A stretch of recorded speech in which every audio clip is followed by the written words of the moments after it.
Amen. Charito afternoon po sa ating lahat. Maaari po ba namin kayong anyayahang tumayo? Sama-sama po nating purihin, sambahin ang ating Diyos na buhay. Amen? Amen. Unay nga pong sapat at higit lagi ang biyaya ng ating Diyos. Kaya naman marapat po natin siyang sambahin sa spirito at katotohanan.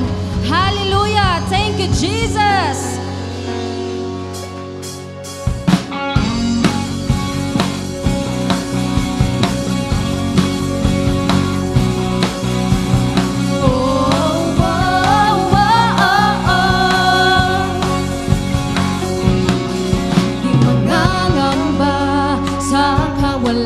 Pagpapalang mo'y laging laan, di matatakot sa panganib, pagkat naririnig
Thank you, Lord. Minsan pa, mapupurihan ka namin at aawitan. Dahil tunay nga, Panginoon, na Ikaw ay mabuti sa lahat ng panahon. Ikaw ay sapat, Panginoon. Ang biyaya mo ay sapat sa aming mga buhay. Hallelujah. Thank you, Jesus. Hallelujah.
nagpapasalamat. Hallelujah. Thank you, Jesus. Sa iyong dakilang biyaya, sa iyong dakilang pag-ibig. Thank you, Jesus. You are worthy to be praised. Hallelujah. Thank you, Lord. Minsan pa, Panginoon, kami nagpapasalamat dahil tunay nga, Panginoon, na laging sapat ang iyong biyaya sa aming buhay. Salamat, Panginoon, sa iyong dakilang pag-ibig sa amin. Hallelujah. Binabalik namin sa iyo ang lahat ng papuri, pasasalamat sa tanging pangalan ni Jesus. Ang lahat ng anak ng Diyos na pinagpalay, magsabi ng Amen and Amen. Hallelujah. Thank you, Jesus. Thank you, Lord. Hallelujah. Lahat po tayo makakaupo na.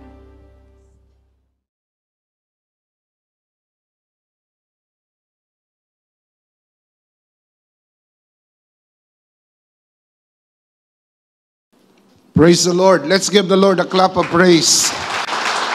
Thank you, Jesus. Praise God. Well, how are you today?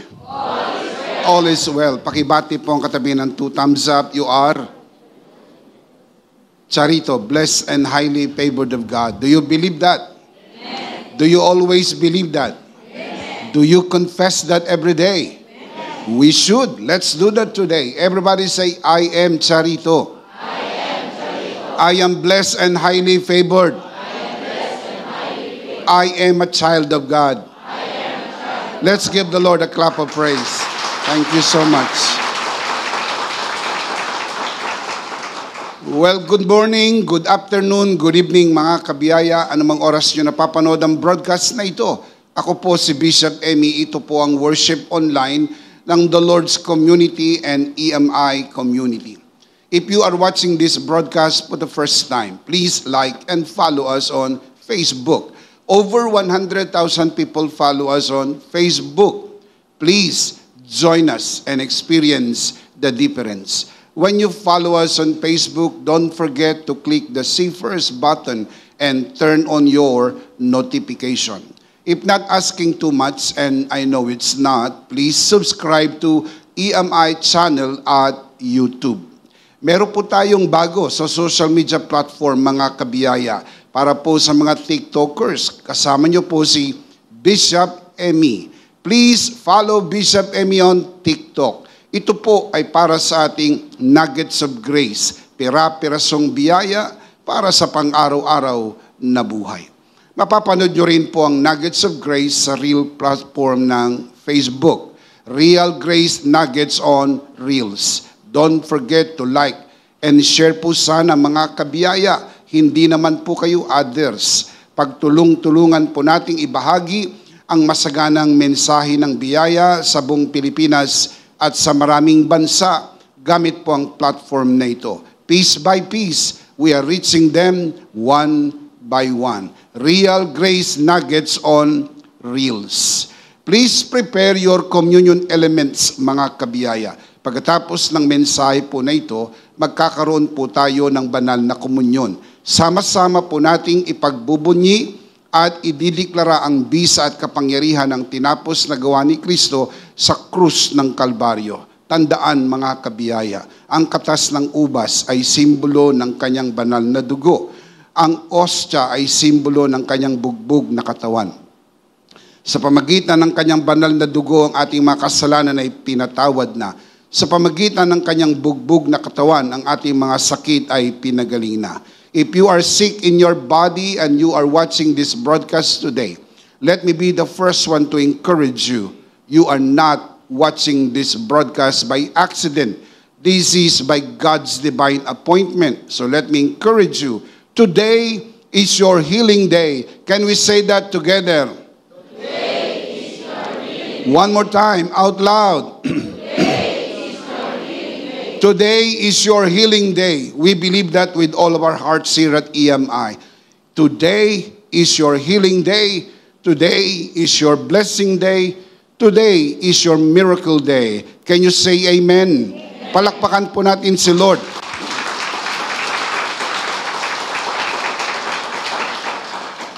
Let me also encourage you to worship the Lord with your offering, as it is written, honor the Lord with your wealth. Proverbs chapter 3, verse 9. At the latter part of this broadcast, we will let you know how you can easily give your offering. Palagi ko po itong sinasabi sa inyo mga kabiyaya tuwing linggo. At sana hindi po kayo napapagod ito marinig dahil kung ako naman ang tatanungin po ninyo, hindi po ako napapagod palaging ipaalala ito sa inyo. Nang pagbibigay sa gawain ng Panginoon na hindi po pagbibigay ng kontribusyon, hindi po pagbibigay ng donasyon, hindi po pagbibigay ng ayuda, lalo tigit, hindi po pagbibigay ng limos. Ang pagbibigay sa gawain ng Panginoon ay isang pagsamba. Genesis 22 tells us that giving is worship unto the Lord. That is why we ask you to worship the Lord with your offering, because the truth is, you are not just watching a broadcast. You are worshiping the Lord with us, and giving is an integral part of your worship. The Apostle Paul writes, each man should give what he has decided in his heart to give, not reluctantly or under compulsion, for God loves a cheerful giver. 2 Corinthians 9:7. Palaging tandaan, mga kabiyaya, walang maliit na halaga na hindi makakatulong. Lahat ng halaga, maliit man o malaki, ay mahalaga at makakatulong. Ang pagbibigay sa gawain ng Panginoon ay dapat bukal sa puso, kusang loob, at hindi napipilitan. Just to say this from our hearts here at EMI, thank you for giving to the Lord. Thank you for joining us online. Thank you for watching. Thank you also for inviting your friends and sharing this grace-filled and life-changing broadcast. Much, much appreciated. Before we dive into the pool of spiritual learning today, just to let you know, if you are near our worship center here at the very entrance of NLEX, Valenzuela exit, Paso de Blas, Valenzuela City, we would like to invite you to come and worship the Lord with us in one of our 4 services here at EMI. 6 a.m., 8 a.m., 10 a.m., and 3 p.m. Come, join us, and experience the difference. Thank you so much for joining us via online. Maraming salamat din po sa lahat ng mga kabiyaya na parito para sama-sama po nating sambahin ang Panginoon sa Espiritu at katotohanan. Bigyan natin si Lord ng clap offering. Praise God. One more thing, para po sa mga nagtatanong patungkol sa mga booklets at e-books ng EMI na sinulat ni Bishop Emmy. One of my newest e-books is a full grace commentary on the book of Galatians, verse-by-verse commentary with life application and prayer every chapter. Mangyari po lamang na makipag-ugnayan po kayo sa amin sa pamagitan ng Charito Shop, the official online shop of EMI. You can see the link on your screen. Sa lahat po ng mga pastors, leaders, and workers, and full grace learners na nasa Valenzuela at karatig syudad nito, Malabon, Navotas, Caloocan at Quezon City. Magbubukas na po ang EMI Pastors Academy sa August 11, Friday, 7 p.m. Ito po ay libre at para sa lahat. Once a month lang po, one Friday night of every month. Ito po'y gaganapin dito sa EMI Center, Valenzuela City.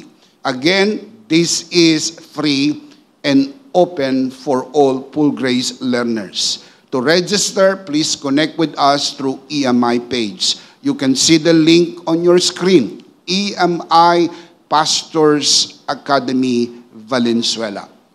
One last thing, patuloy po namin kayong inaanyayahan mag-join sa EMI Camp 2023. Full Grace Immersion sa December 26 and 27, gaganapin sa Kaliraya Resort Club, Lumban, Laguna. Here's the good news. We were allowed to extend the discount period until the end of September. If you register and pay ahead of time, you will get a 500 peso discount until the end of September. Please register now. For more information regarding EMI Camp 2023, please connect with us through Charito Shop or to our registrar, Pastora Jam Domingo. Tuloy-tuloy po ang registration. Register na mga kabiyaya. You can see the link on your screen. Pagkalipas ng pandemya, balik EMI camp na po tayo. Promise, masaya po ito. Palakpakan natin ang Panginoon. Maraming salamat po. We are going to continue our series on The Bible Explains, Part 104. Today, we're going to talk about the blessing of God in Christ. Ang pagpapala ng Diyos na kay Kristo. Ano po ba ito? Paano po ito ipinaliwanag sa atin ng banal na kasulatan? Anong ibig sabihin kapag sinabi natin, pinagpala ako ng Diyos?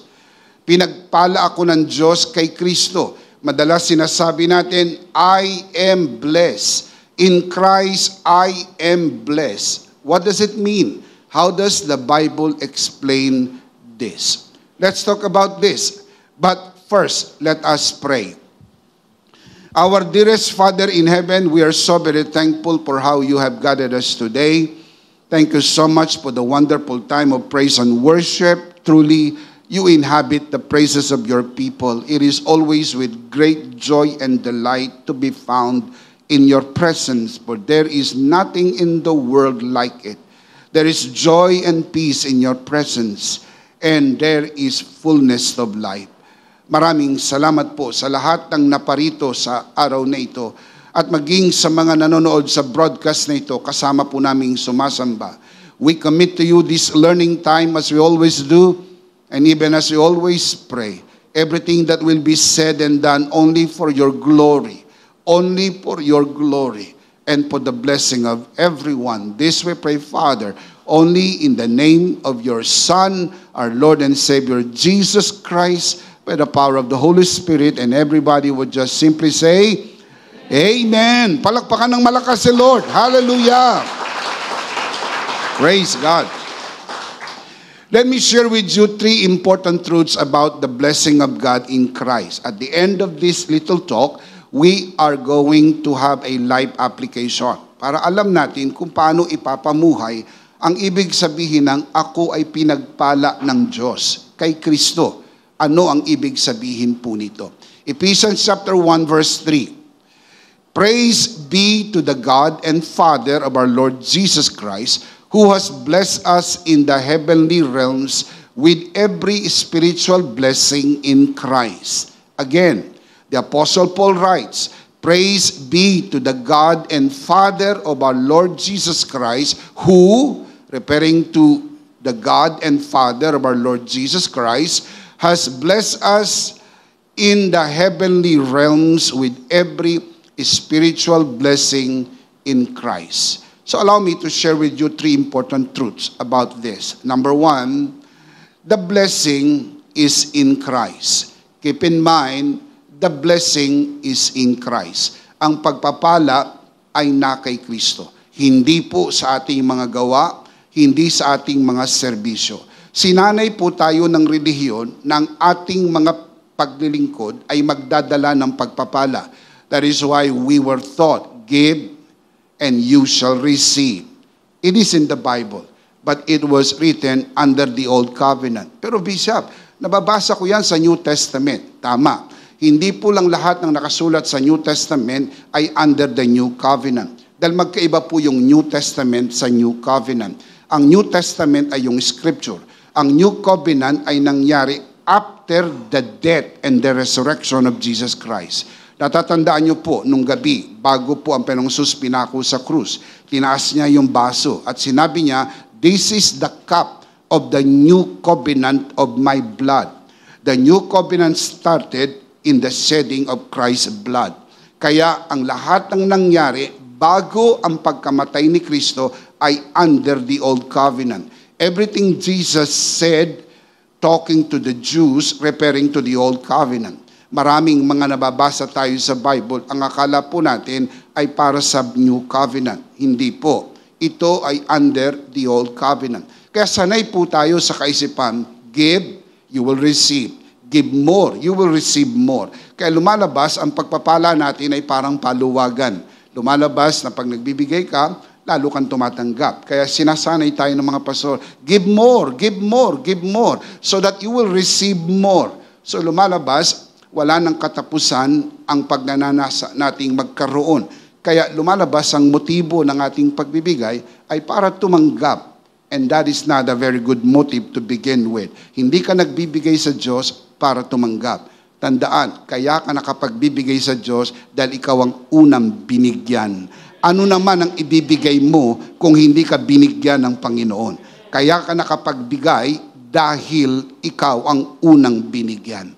At ilagay natin sa isip ng ating pagpapala ay hindi po premyo ng ating mga gawa. Ito po'y regalo ng tinapos na gawa ni Kristo sa krus ng Kalbaryo. Shout Amen. Amen. Pero Bishop, may naalala akong verse. Sabi sa Luke chapter 6 verse 38, if my memory serves me right, give and it shall be given to you. Pressed down, shaken together and running over. Sanay kayo sa wikang Pilipino, magbigay ka at ikaw ay bibigyan siksik, liglig at umaapaw. Tatanungin ko po kayo, sino naman ang hindi nang gusto ng siksik, liglig at umaapaw? Siyempre gusto nating siksik, liglig at umaapaw. Kaya gusto nating magbigay. Mga kapatid, ito po ay sinabi ng Panginoon sa mga Hudyo na nabubuhay sa lumang kasunduan na ang kanilang pagpapala ay premyo ng kanilang gawa. Keep in mind, wala pa pong krus ng Kalbaryo. Hindi pa po namamatay si Jesus sa krus nang ito'y kanyang sabihin. Kaya tama lang po na magbigay ka at ikaw ay bibigyan siksik, liglig at umaapaw.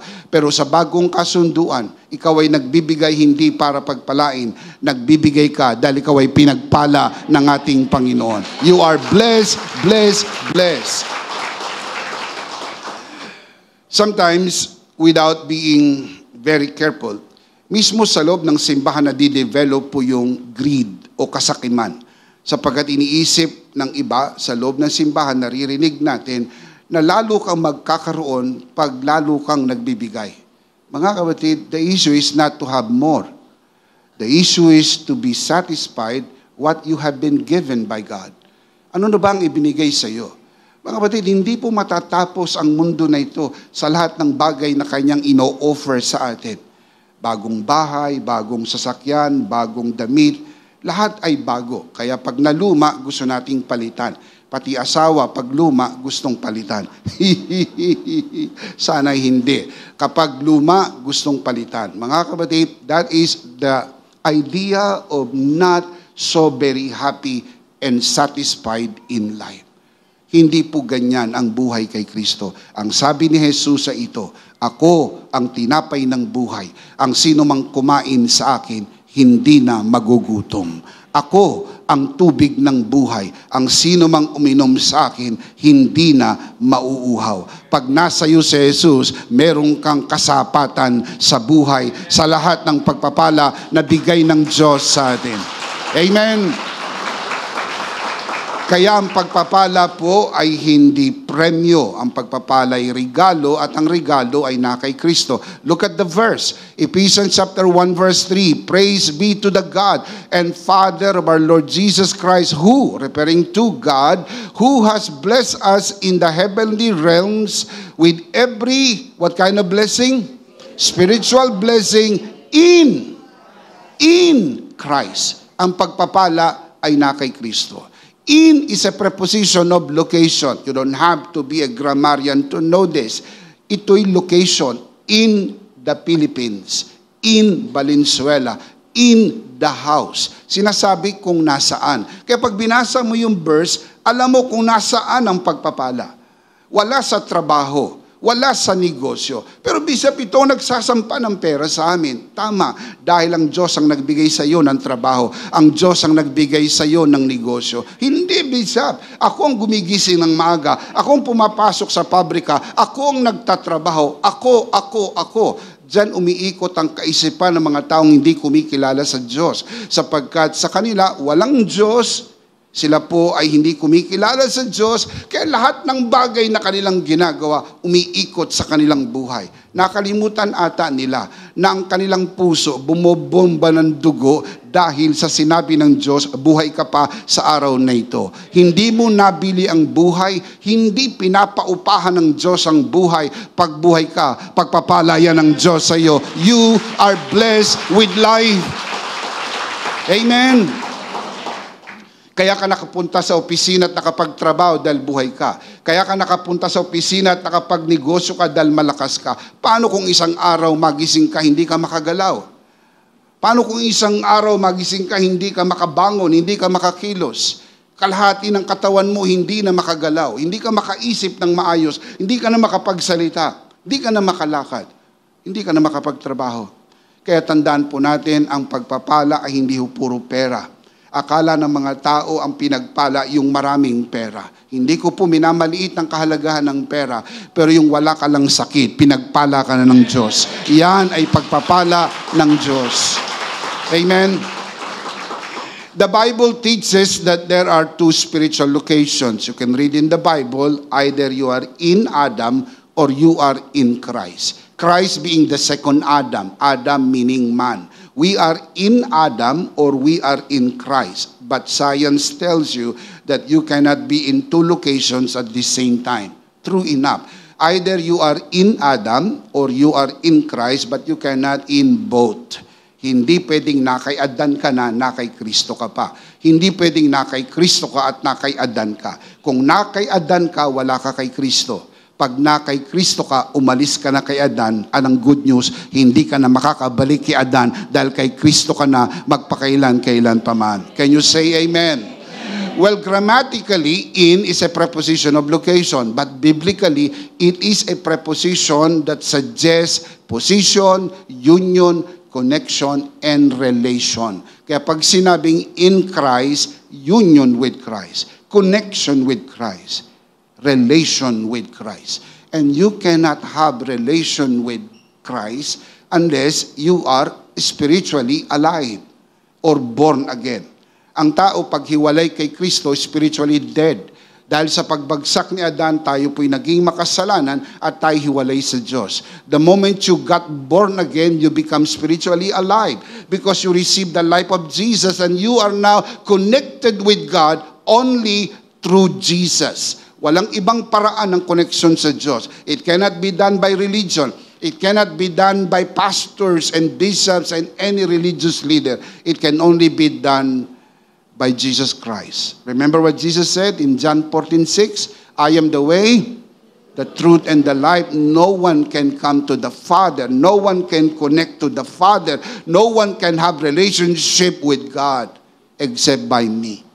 Jesus is the only means and the only way we can connect with God. Kaya pag tinanggap mo si Jesus, you are spiritually alive. Now you are in Christ. You cannot be in Adam and in Christ at the same time. Ito po ang dapat nating tandaan. Napakahalaga po nung preposition na in Christ. Let me show you a study. The phrase in Christ in the Greek is en Christo, used in the New Testament Greek 194 times. And yun namang in Him, in reference to Christ, and auto ay ginamit po ng 147 times.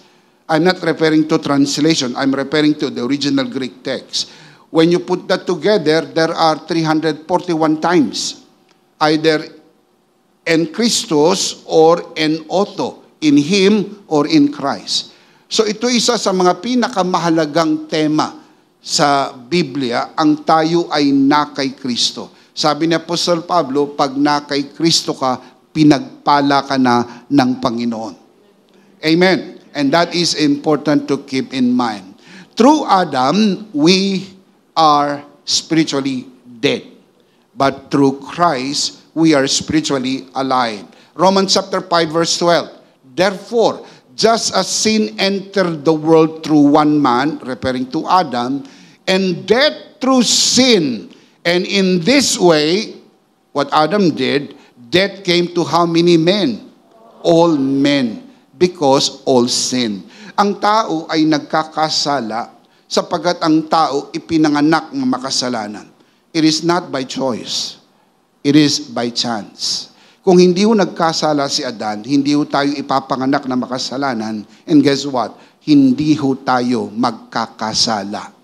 Kaya ho tayo nagkakasala sapagkat pinanganak tayong makasalanan. Kaya tayo ipinanganak na makasalanan sapagkat nagkasala ang ating mga magulang. Galing tayo lahat kay Adan. At dahil si Adan ay bumagsak, tayong lahat ay bumagsak. Look at the verse. Sin entered the world. How? Through one man. Who is this one man? Adam. And death through sin, and in this way, death came to all men. Kaya po pinapanindigan po natin sa teaching ng full grace, you do not condemn people. You do not condemn people. Sapagkat sisisihin mo ba ang aso kung ba't siya kumakahol? Natural ba sa aso ang kumahol? Natural ba sa ibon ang lumipad? Natural ba sa isda ang lumangoy? Bakit? Kasama ito sa naturalesa nila. Ipinanganak tayo makasalanan. Psalm 51 verse 5. Mula pa sa sinapupunan ng ating mga ina, tayo'y makasalanan na. Kaya nung ipinanganak ang makasalanan, ikaw ay namuhay ng makasalanan. Pray tell me, will God send you to hell because you sin, and the reason you sinned is because you were born sinner? Parang hindi ho yata makatwiran. Kung sa ating kaisipan, parang hindi yata katanggap-tanggap. Isipin mo, dadali ng Diyos ang tao sa impyerno dahil sa kasalanan ni Adan. Pinapanagot tayo ng Diyos sa kasalanan ni Adan. Na laruin niyo po ito sa inyong kaisipan. Paano kung hindi nagkasala si Adan? Magiging makasalanan po ba tayo? Hindi. Magkakasala po ba tayo? Hindi. Bakit tayo nagkasala? Kasi minana natin yung sin nature ni Adan. I'm discussing with you what it is to be in Adam. Dahil kay Adan, tayo po'y naging makasalanan. Mga kapatid, si Jesus hindi nagkasala. Bakit? Hindi siya galing kay Adan. Siya po ang ikalawang Adan. Si Jesus ay ipinanganak sa pamagitan ng banal na Espiritu. Matthew chapter 1 verse 18.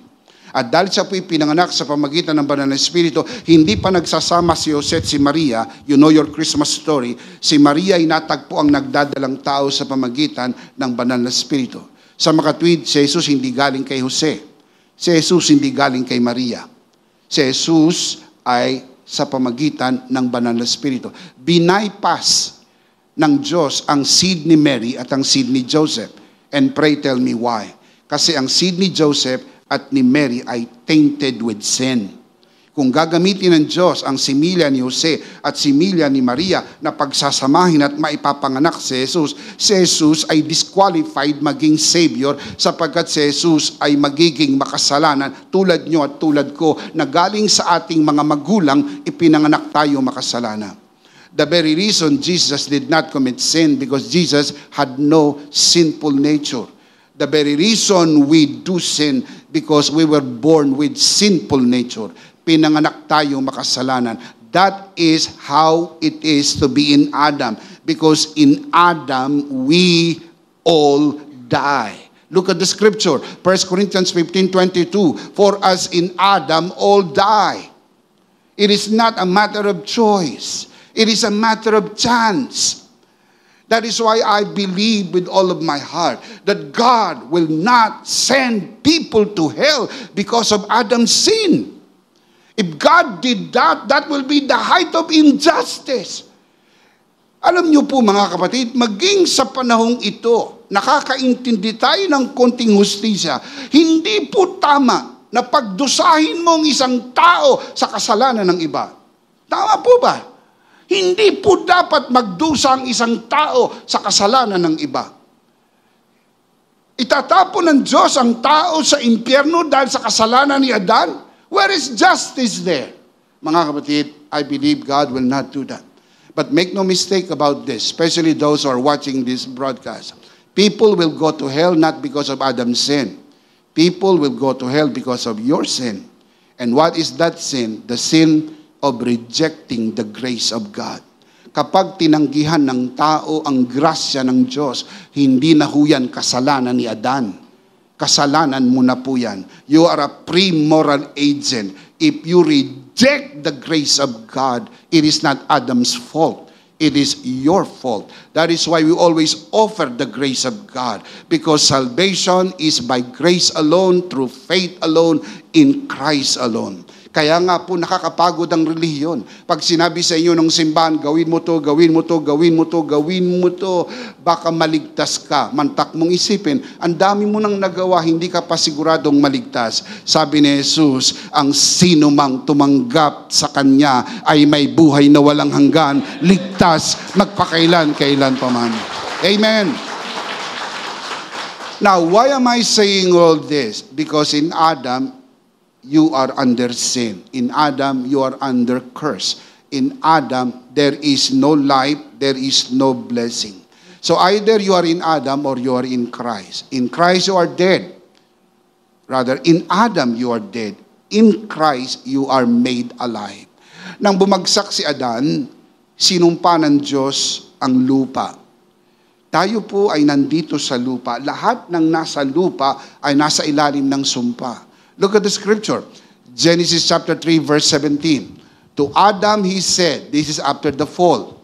Nakain na po ang bawal na bunga. Because you listened to your wife and ate from the tree about which I commanded you, you must not eat of. Cursed is the ground. Sinumpa ang lupa. Cursed is the ground because of you. Through painful toil, you will eat of it all the days of your life. Kaya ho mahirap kumita ng pera. Kaya ho mahirap maghanap buhay. Kahit gaano kaunlad ang mundo, ramdam ng tao ang hirap. Sabi ng iba, hindi naman kami nahihirapan. Siguro hindi tulad ng mga laborer na ang hirap ay nasa katawan.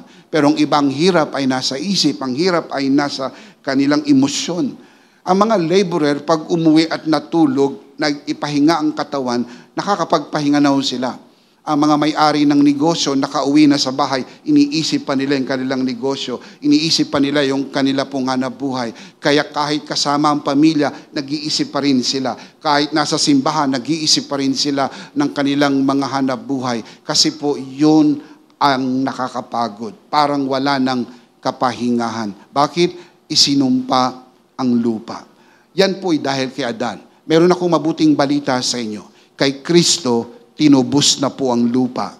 Dahil nang si Jesus ay namatay sa krus ng Kalbaryo, tinubos niya tayo sa sumpa at napatakan ng dugo ang lupa at ang dugo ni Jesus, tinubos ang lupa. Kaya kapag na kay Kristo ka, tinubos ka na sa kahirapan, pinaunlad at pinag-igi ng Diyos ang iyong buhay. Luke chapter 22 verse 44. Nangyari po ito sa Garden of Gethsemane. Jesus prayed.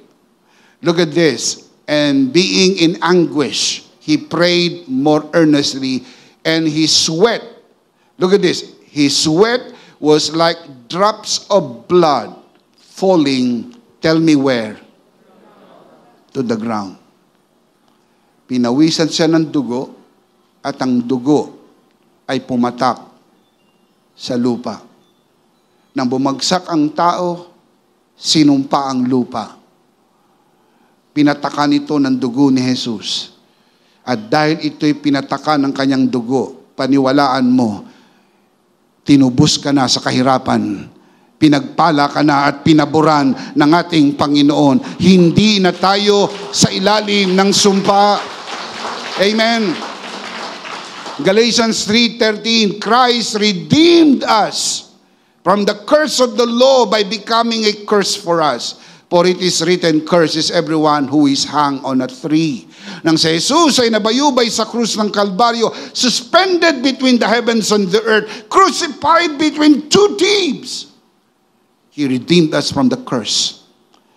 Yung sumpa na dinala ng pagbagsak ni Adan, sinumpa ang lupa, pinatakan ng kanyang dugo. Ang buhay na sinumpa ay tinubos ni Jesus sa pamamagitan ng kanyang kamatayan sa krus. Kaya paniwalaan mo na ang pagpapala ay na kay Kristo. Pag na kay Kristo ka, pinagpala ka na ng ating Panginoon ng lahat ng pagpapala ng katubusan. Can you say amen? Either you are in Adam or you are in Christ. Either you are cursed or you are blessed. Now, this is the good news. Once you transfer from Adam to Christ, it is a permanent transfer. Hindi po yan on and off, up and down, saved, not saved, saved, not saved. No, once you are truly saved, you are eternally saved because God is not playing games with us. Nang si Jesus ay namatay sa krus ng Kalbaryo, niligtas niya tayo at pag ligtas ka na magpakailan-kailan pa man. Pero bisa, paano kung hindi magpatuloy? Mga kapatid, ang totoong ligtas magpapatuloy.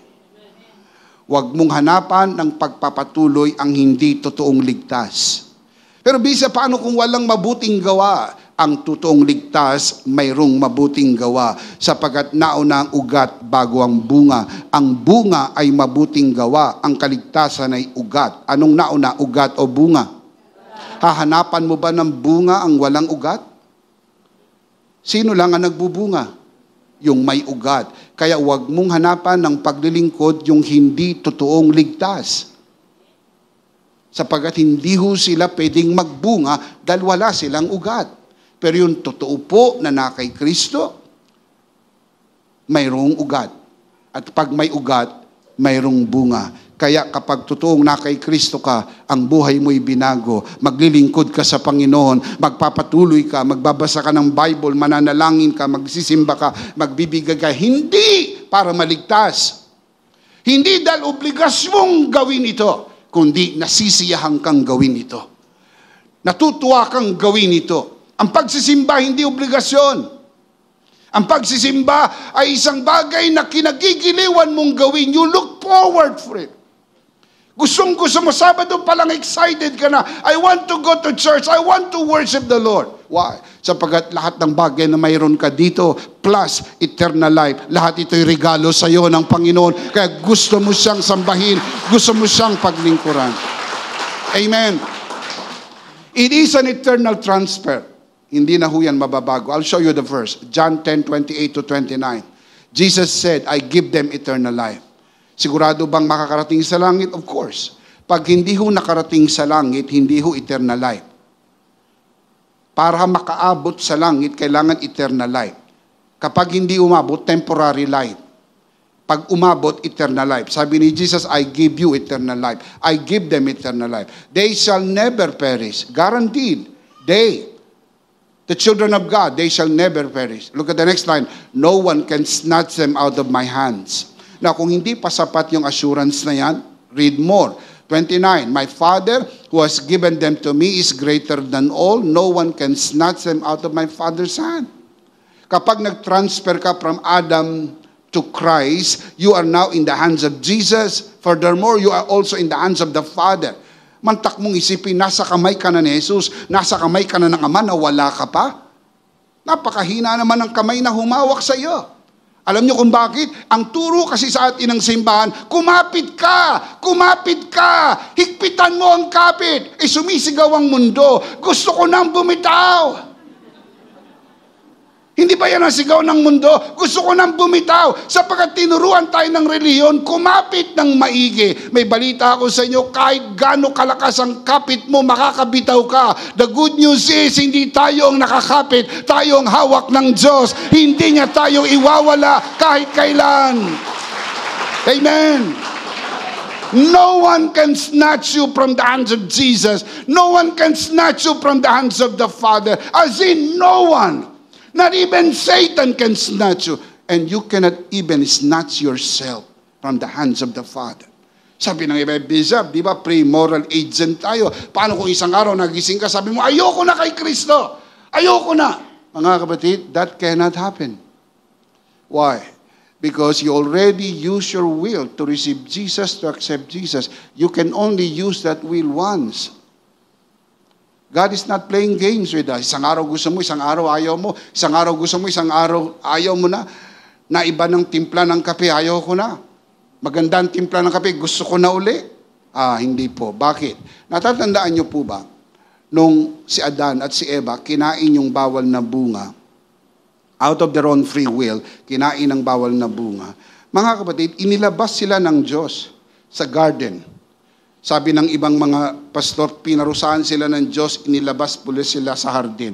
I don't think so. I believe when you look at the story, it is God's goodness na nag-decide si God na ilabas po sila sapagkat hindi nila maaring makain uli yung susunod pang bunga ng puno, ang puno ng buhay. Remember, dalawang puno, the tree of life and the tree of the knowledge of good and evil. Tapos, pinabantayan ng Diyos yung puno. It means, kahit gusto nilang pumasok at kumain ng bunga ng puno ng buhay, hindi na pwede. You know why? Kapag nakain po nila yung bunga ng puno ng buhay, after eating the fruit of the tree of the knowledge of good and evil, man will not die anymore in the fallen state. Bumagsak na ang tao, tapos ang tao hindi na mamamatay. So man will be forever in a fallen state. So man become unredeemable anymore. Imagine the love of God na hindi natin nakikita agad dun sa storya. Inilabas sila ng Diyos. It is good for man to die after the fall. So that in dying, God can save us and redeem us and give us life. That is how God loves us so much. Ganyan na tayo kamahal ng Diyos. Kaya nung nakay Kristo ka na, tapos sabi mo, isang araw ayoko na kay Kristo. No, that is not how it works. Once you say, I receive Jesus into my heart, ginamit mo ang iyong kalooban, that will be forever. Permanent. Once you are truly saved, you are saved forever. Why? Because no one can snatch you out of the hands of God. Now, ganito ang sabi ni Apostle Paul. I believe this would help us. Romans 8:38-39. For I am convinced that neither death nor life, neither angels nor demons, neither the present nor the future, nor any powers, neither height nor depth, or anything else in all creation will be able to separate us from the love of God that is in Christ Jesus our Lord. No separation. Romans chapter 8, verse 38-39. Did you know how Romans 8 started? No condemnation. You know how it ended? No separation. Romans 8:1. Therefore, there is now no condemnation. And the chapter ends by no separation. Kapag no condemnation, because you are in Christ, no separation. Hindi na tayo mapapahiwalay sa Panginoon. Bakit? Sapagat hindi tayo nananatili dahil sa gawa natin. Nananatili tayo sa grasya ng Panginoon. Please keep this in mind, especially those who are watching this broadcast. What you did not get by works, you cannot lose by works. If you get your salvation by grace alone, you are saved by grace, and you stay saved by grace, and you remain grace. You remain saved by grace forever and forever. Can you say amen? Palakpakan natin ang Panginoon. Amen. Praise God. Therefore, being in Christ is not temporary. It is a permanent reality. You are in Christ forever. Everybody say, I am in Christ forever. I am in Christ forever. One more time. I am in Christ forever. Ang ating mga pagpapala ay na kay Kristo. Hindi po reward, kundi regalo. Hindi po reward kung hindi gift. At ito'y binigay na sa atin. So, ang sumpa na kay Adan, ang pagpapala na kay Kristo. Are you in Adam? I'm asking you, are you in Adam? No. Therefore, no curses. Pero Bishop, yung mga namamanang sakit, namamanang sumpa, tawag po dyan generational curses. Kailangan mong putulin by act of faith. Paniwalaan mo na ikaw ay na kay Kristo. Hindi dahil lang nanay mo, ang lola mo namatay sa kanser, kailangan mo ring mamatay sa kanser. No, not in Christ. Paniwalaan mo na kay Kristo, putol na ang sumpa ng lahat ng nasa lahi nyo. Kayo'y lahi ng pinagpala, lahi ng pinaburan. Amen. Can you say amen? Kinakailangan mong paniwalaan kung kay Adan mayroong sumpa, kay Kristo may pagpapala. Dahil wala ka kay Adan, wala nang sumpa. Dahil na kay Kristo ka, puro pagpapala. Amen? Are you in Christ? So dahil ikaw ay na kay Kristo, na kanino ang pagpapala? Na kay Kristo. So are you in Christ? Mahina, are you in Christ? So everybody say, I am in Christ. I am blessed in Christ. So pinagpala na? Amen. So number 1, the blessing is in Christ. Number 2, the blessing is already given. Binigay na. Hindi po ibibigay pa lang. Kaya hindi ka pwedeng mag-pray, Lord, pagpalain mo po ako. It's a good prayer. It's an honest prayer. Sometimes religion calls it's a humble prayer. But it is not a new covenant prayer. You do not know what you have in Christ.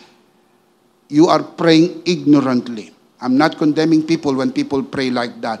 Pero you are praying a prayer that you do not know. Lord, pagpalain mo po ako ngayon. Kahapon, hindi masyado eh.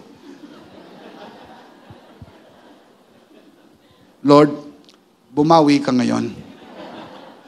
Parang may pagkukulang ang Lord sa iyo. At gusto mong pabawiin ng Lord. Lord, alam nyo, nung nakaraang pandemya, lugin-lugi kami, Lord.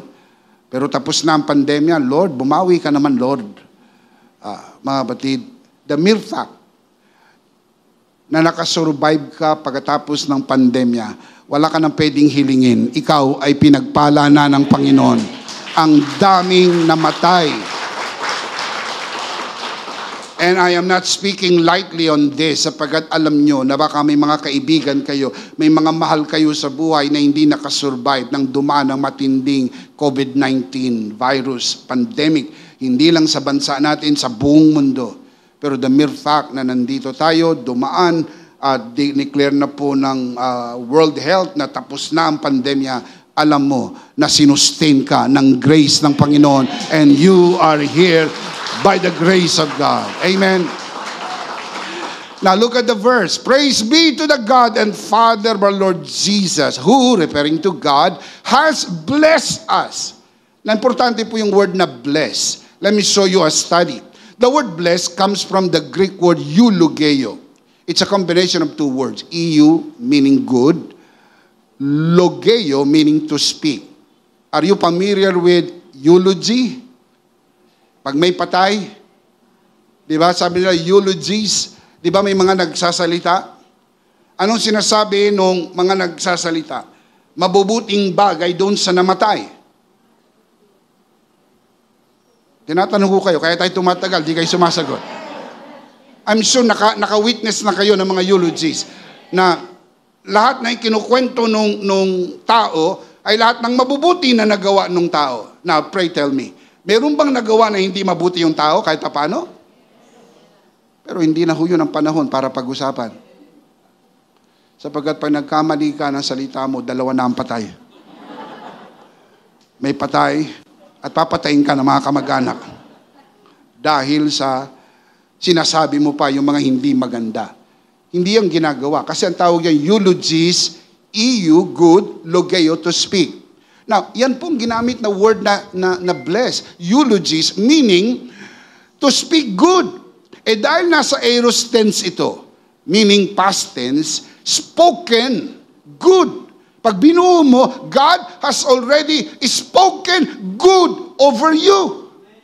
Nagsalita na ang Diyos ng mabuti sa iyo. Hindi po magsasalita pa lang. Hindi po pagpapalain pa lang. Kaya yung prayer mo, Lord, pagpalain mo po ako, hindi tumutugma sa verse na ito. Dapat sabi mo, Lord, salamat, pinagpala mo na ako. Pasalamatan mo siya sapagkat God has already blessed you. God has already spoken good over you. You cannot unspeak what has been spoken. Kaya di mamisan, mag-ingat ka sa sasabihin mo, ha? Pag nasabi mo na, mahirap nang bawiin. Tayo ng tao, naiintindihan natin yun eh. Ang Diyos pa na mas seryoso kaysa sa atin. Nagsalita ng Diyos, pinagpala na kita dahil ikaw ay na kay Kristo. Hindi nakasalalaya sa performance mo. Dahil nang bigkasin niya ng Diyos, nakita na ng Diyos the best and the worst of you. And yet God spoke good over you. Sa mga tweet, yung magsalita ang Diyos ng pagpapala sa iyo, hindi po yan base sa performance mo. Base yan sa tinapos na gawa ng kanyang anak. Kapag nasa kanyang anak ka, ang sabi ng Ama, pinagpala kita. Kaya ang usapan wala sa pagitan mo at ng Diyos. Ang usapan ay sa pamagitan ng Ama at ng kanyang anak. Ang sino mang nasa kanyang anak, ang sabi ng Ama, lahat ng nasa iyo, pinagpala ko na. Kapag na kay Kristo ka, pinagpala ka na ng Panginoon. Amen. There is an old adage, you cannot undo what's done. Mga kapatid, hindi mo na pwedeng bayaran ang bayad na. Hindi mo na pwedeng dagdagan ang kompleto na. Kaya tanungin mo lang ang sarili mo, nung namatay ba si Kristo sa krus, binayarang lahat o hindi? Nag-down payment ba siya o nag-full payment? Kasi kung nag-down payment, ikaw ang magma-monthly amortization.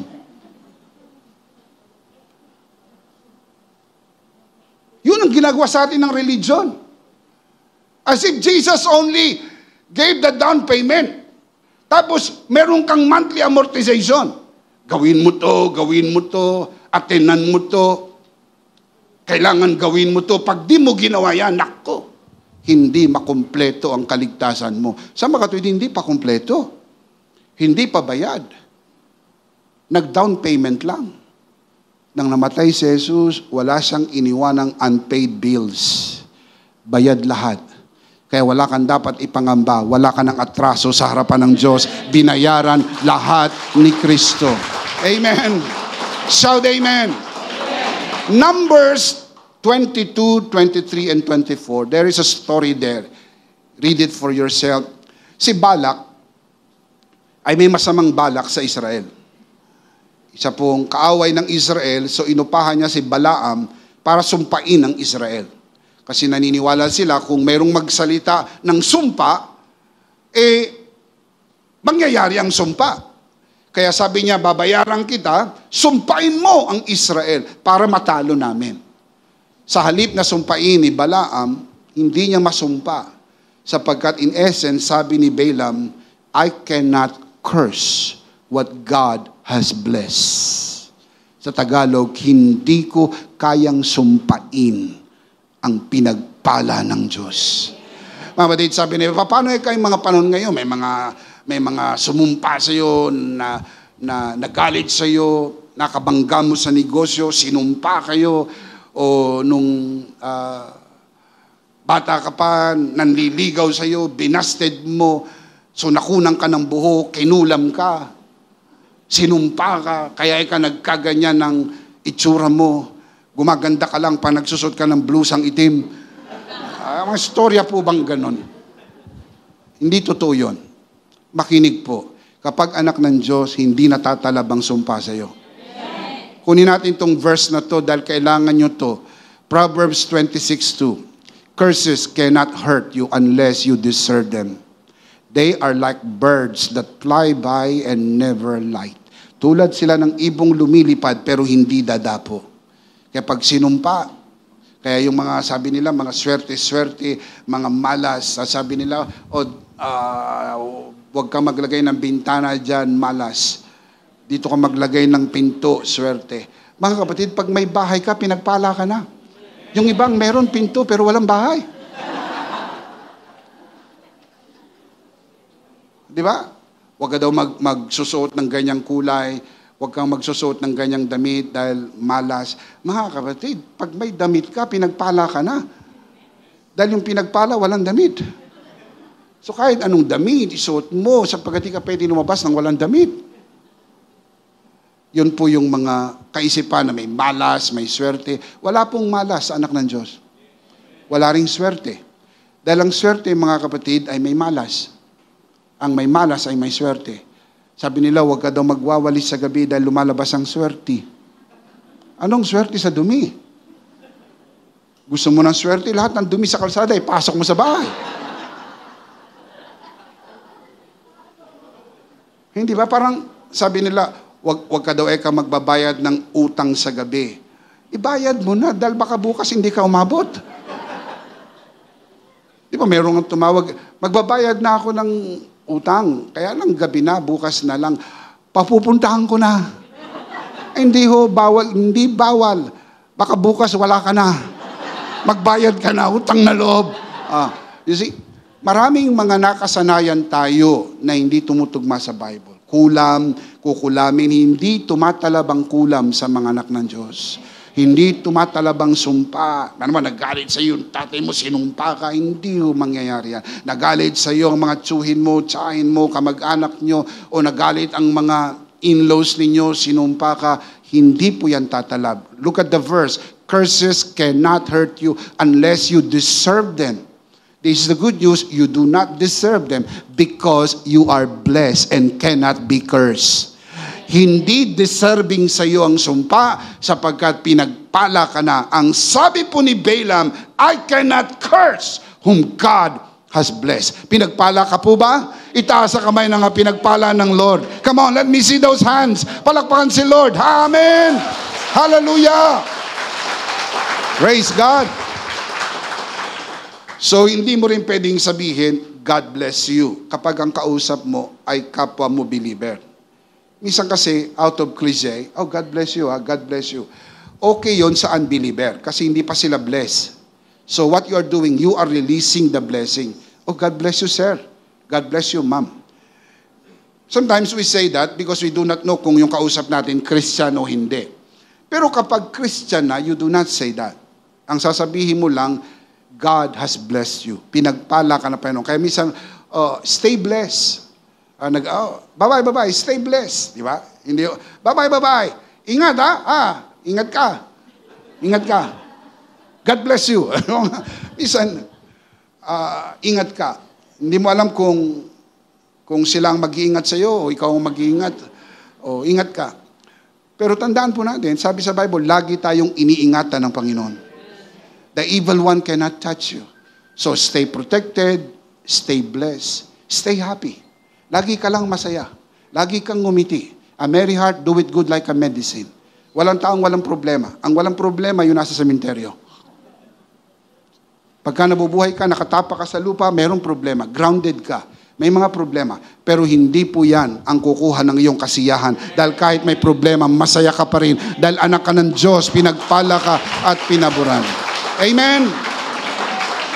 So magandang masanayan natin, God has blessed you, stay blessed. Pagkausap mo, Christian.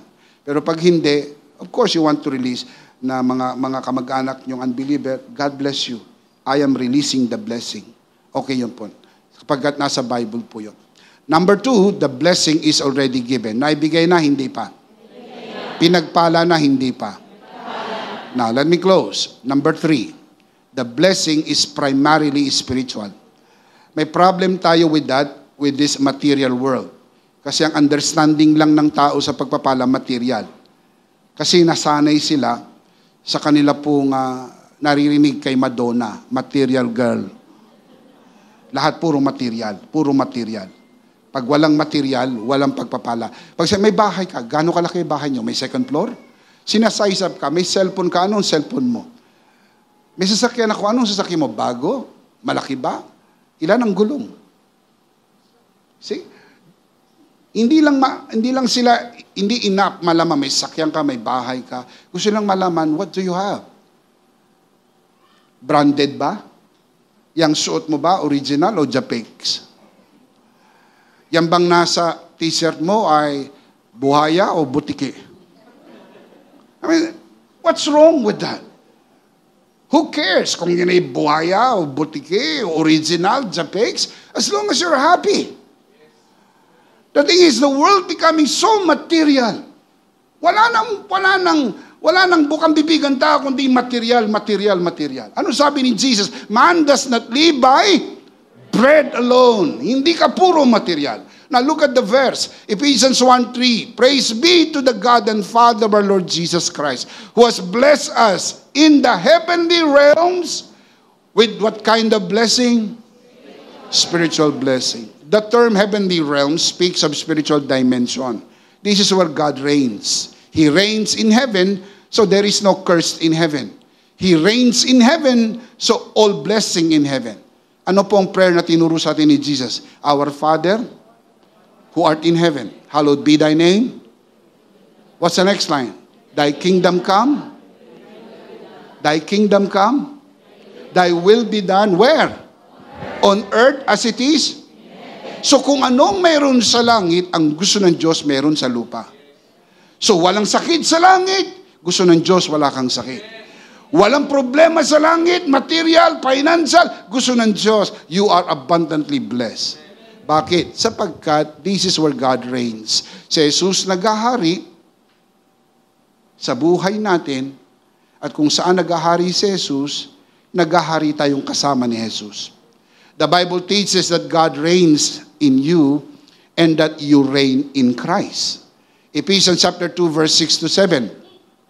And God raised us up with Christ and seated us with Him in the heavenly realms in Christ Jesus. Again, God raised us up with Christ and seated us with Him in the heavenly realms in Christ Jesus. Now, ang tawag dyan is identification with Christ. When Jesus died, we died with Him. When Jesus was buried, we were buried with Him. When Jesus rose from the dead, we were raised into the newness of life. When He seated at the right hand of the Father, the Bible says we were seated with Christ in the heavenly realms. Now, look at the next line. In order that in the coming ages, by the time it was written, referring to our time, in the coming ages, God might show the incomparable riches of His grace expressed in His kindness to us, and tell me how.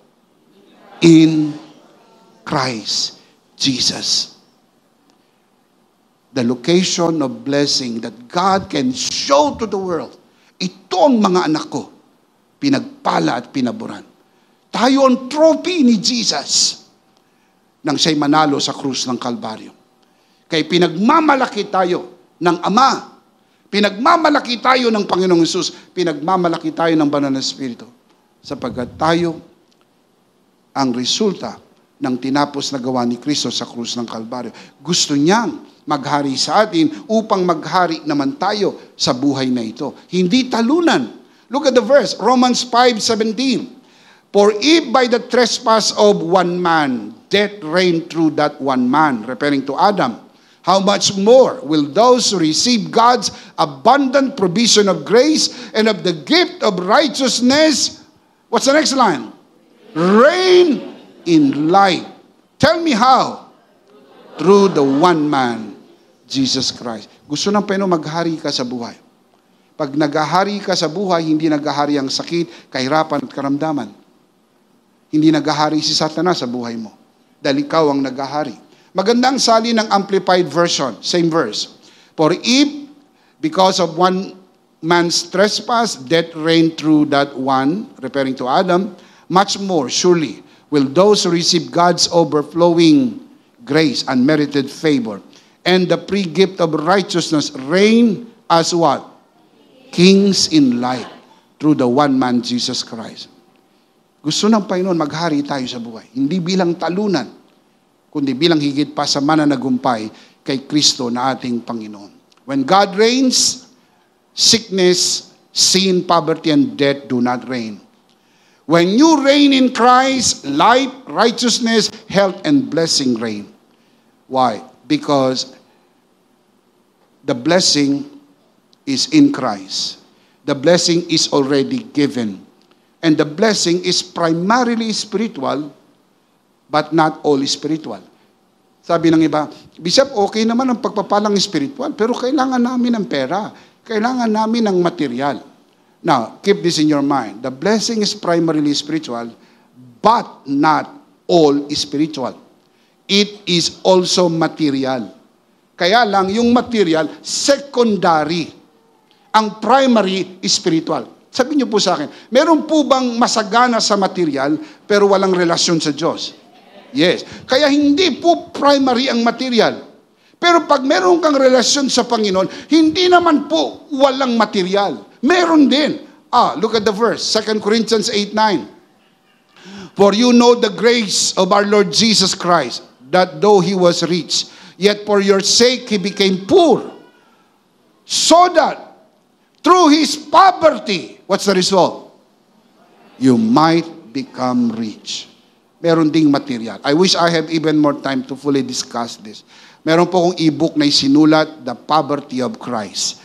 Dito sa e-book na ito, also available sa booklet form, diniscuss ko po ito verse by verse, line per line from the original text. Anong ibig sabihin po, mga kapatid, nang si Kristo'y naghirap at sa kanyang paghihirap, ikaw ay paunlarin sa buhay.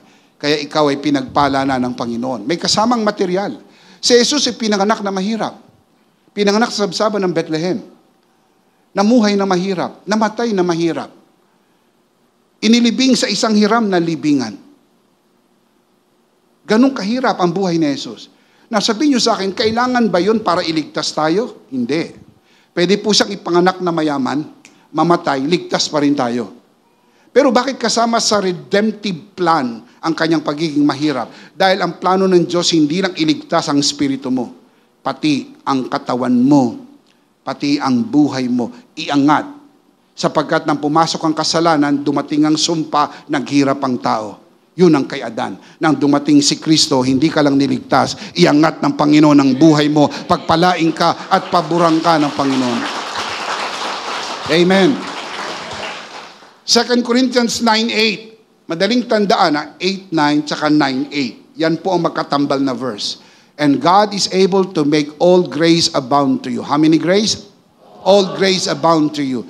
What's the purpose? Why God is causing all grace abound to us? So that in all things at all times, having all that you need.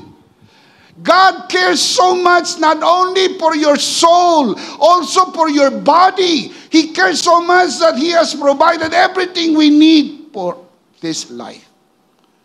Lahat ng kailangan natin, ipinrovide ng Panginoon. Can you say amen? So that you will abound in every good work. Bakit po pinayaman ka ng gusto ng Diyos? Minsan may mga taong ang dami ng pera nila mas marami kaysa sa kanilang pangangailangan. So that you can do good works. So you can do good works. The blessing is primarily spiritual, but not all spiritual. Meron ding material at meron ding physical. Let me show you the scripture. 1 Peter 2:24. Who Himself bore our sins in His own body on the tree, that we, having died to sin, might live for righteousness, by whose stripes we were.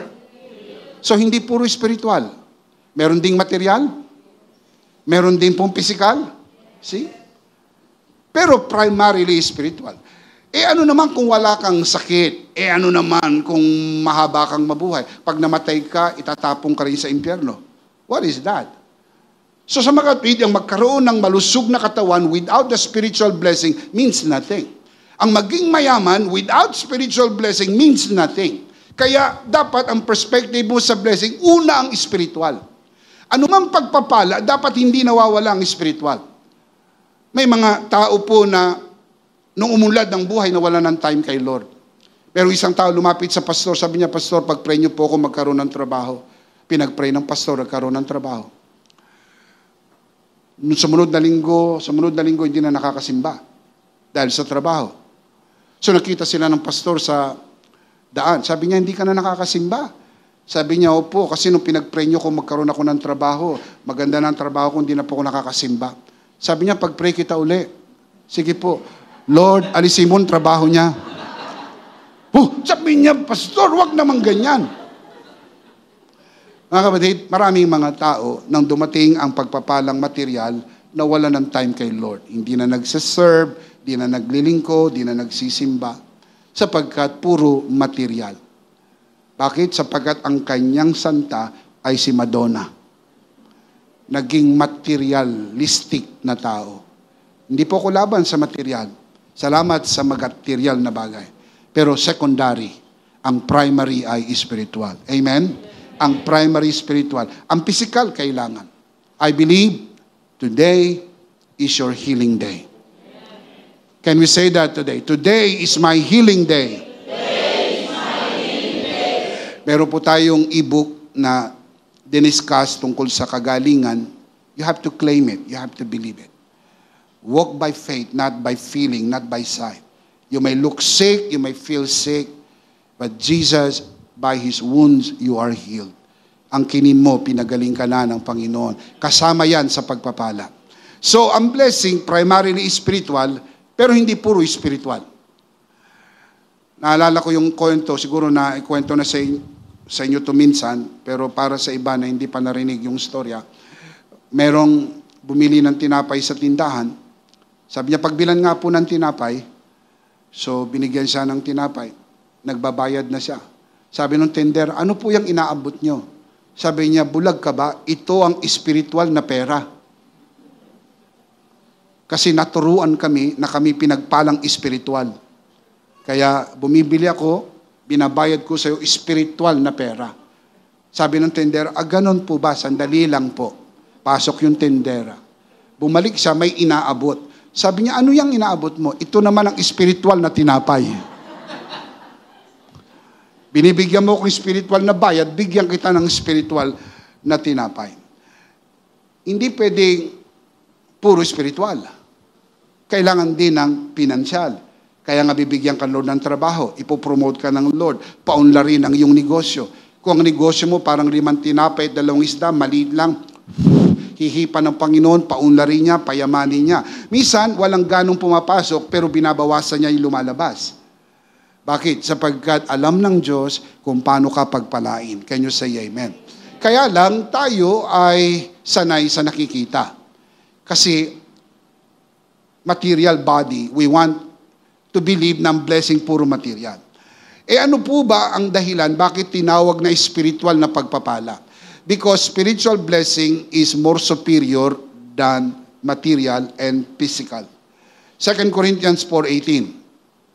So we fix our eyes not on what is seen, material, but on what is unseen, spiritual. For what is seen is temporary. Look at the last line, but what is unseen, material or spiritual, is eternal. That is the reason why Paul said it is a spiritual blessing. It is more superior, eternal, than material. Material, temporary. Ang pera nauubos, ang gamit naluluma, ang spiritual na pagpapala mananatili magpakailan-kailan pa man. Palakpakan si Lord. Amen.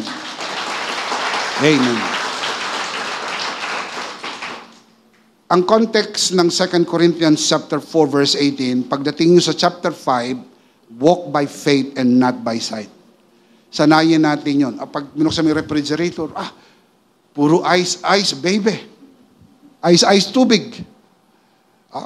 Ito bang pinagpala? Pag tinignan mo rubber shoes mo, ito bang pinagpala? Nakanganga. Ito bang pinagpala? Bahay namin may tulo. Ito bang pinagpala? Sasakyan namin, luma. Pag umandar, ayaw huminto. Pag huminto, ayaw na umandar. Ito bang pinagpala? You are walking by sight. Start walking by faith. The mere fact na meron kayong refrigerator kahit walang laman, pinagpala ka. Dahil yung iba, wala ng refrigerator.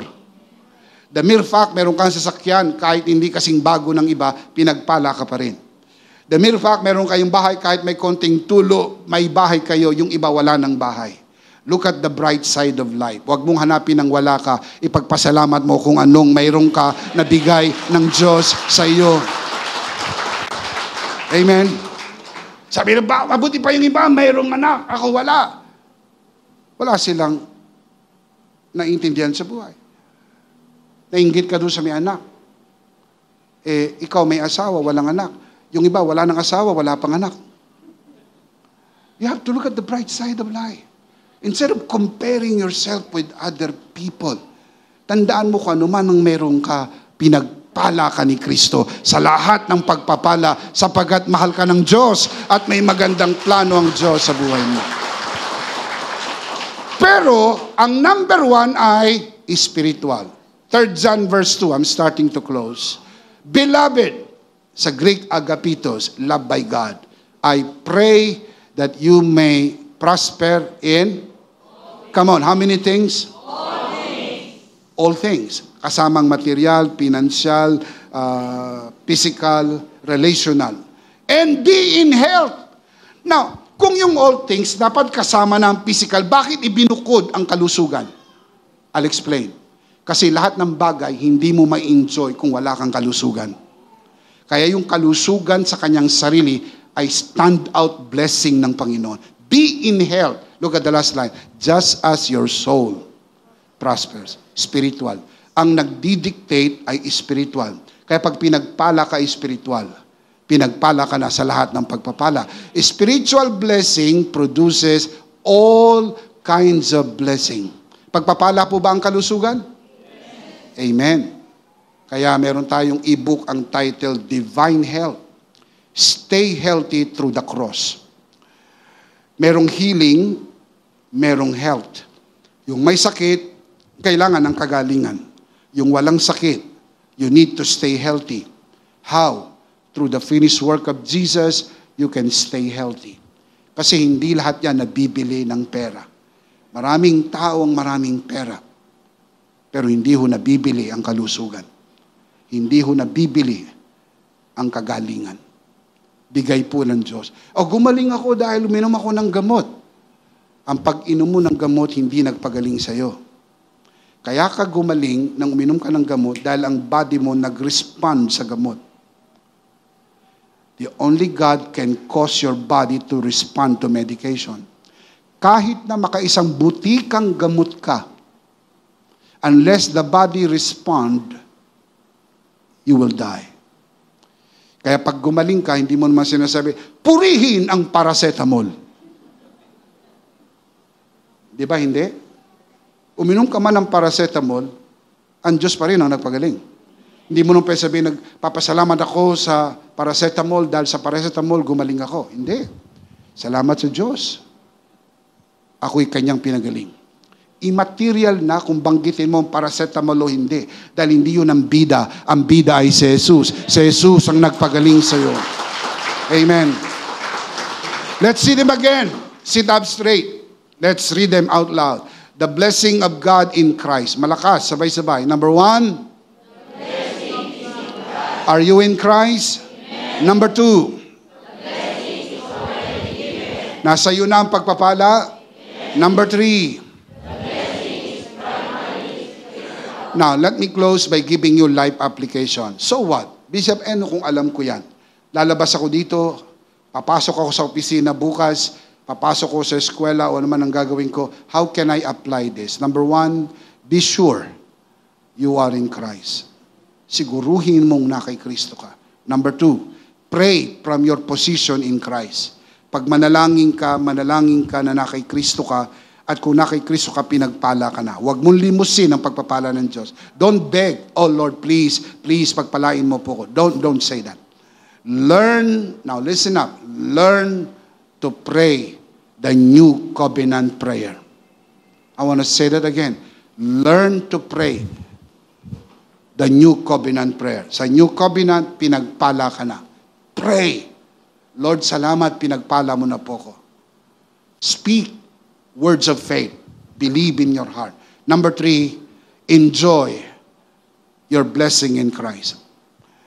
Alam niyo po ba kung gaano kayo kalayo sa langit? Isang dangkal lang.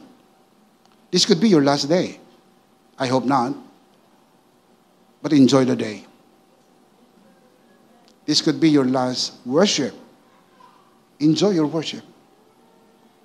Love the people around you.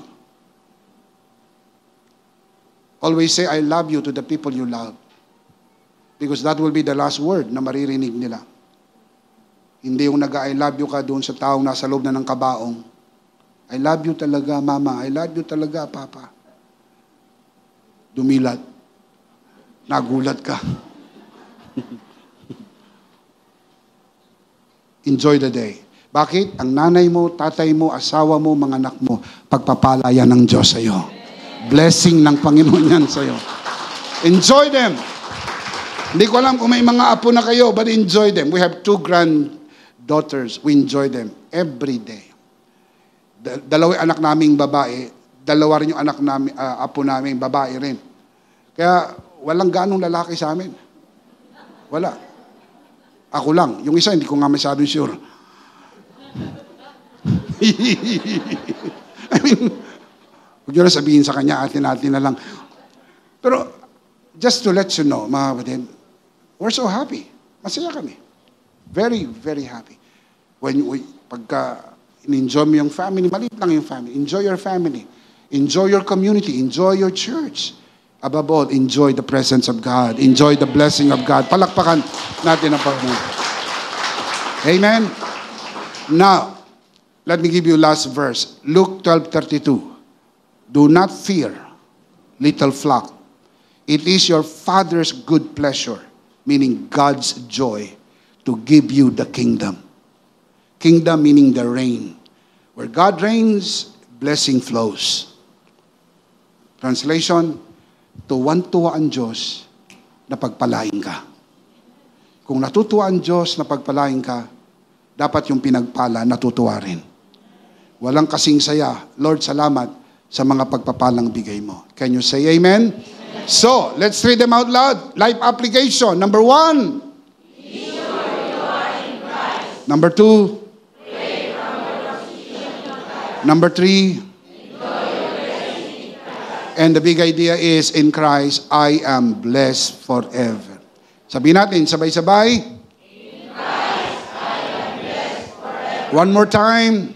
In Christ, I am blessed forever. Of course, we do not want to end this broadcast without giving you the opportunity to receive Jesus, be saved, and be blessed forever. Kung nais mong tanggapin ang Panginoong Jesus sa iyong puso bilang Panginoon at sarili mong tagapagligtas, taas mo ang iyong dalawang kamay, mananalangin tayo ng pagtanggap. Samahan po natin sa lahat ng narito sa bulwagang ito, let us all pray. Taas natin ang ating dalawang kamay, pikit natin ang ating mata, manalangin tayo ng pagtanggap. Ang pagpapala ay na kay Kristo. Tanggapin mo si Kristo, you are saved and you are blessed forever.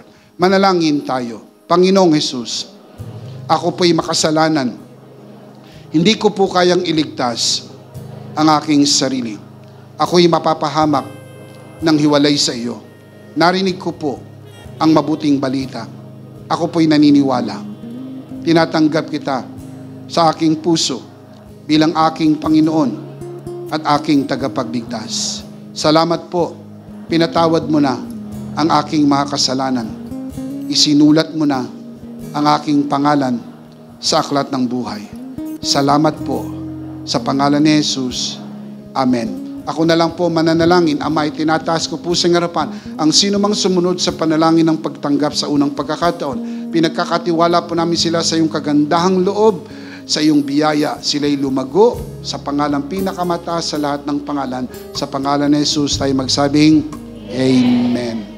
Ihanda po natin ang ating mga sarili. Tayo po'y darako sa gawain ng banal na komunyon. Sama-sama nating idideklara ang bisa at kapangyarihan ng tinapos na gawa ni Kristo.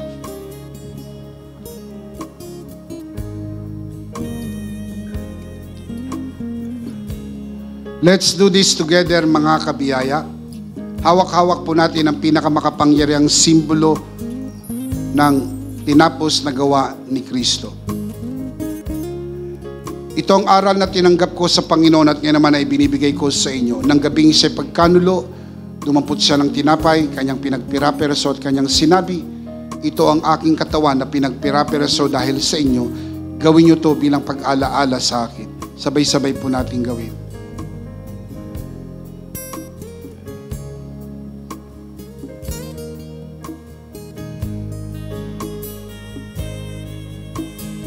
Gayun din naman matapos maghapunan ay kanyang hinawakan ng saro at kanyang sinabi, ito ang saro ng bagong tipan na pinagtibay ng aking dugo. Gawin niyo to bilang pag-alaala sa akin. Sabay-sabay po natin gawin. Atin po itaas ang ating dalawang kamay at sumunod po tayo sa panalangin na ito. Aming Ama, maraming salamat po sa aming Panginoong Jesucristo. Panginoong Jesucristo, maraming salamat po sa iyong banal na dugo na iyong itinigis sa krus ng Kalbaryo.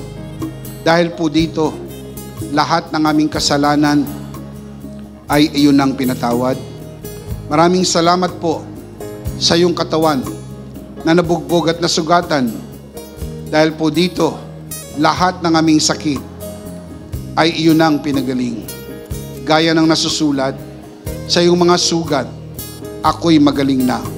Ako'y naniniwala, ako'y magaling na. Aking idinideklara, ako'y magaling na.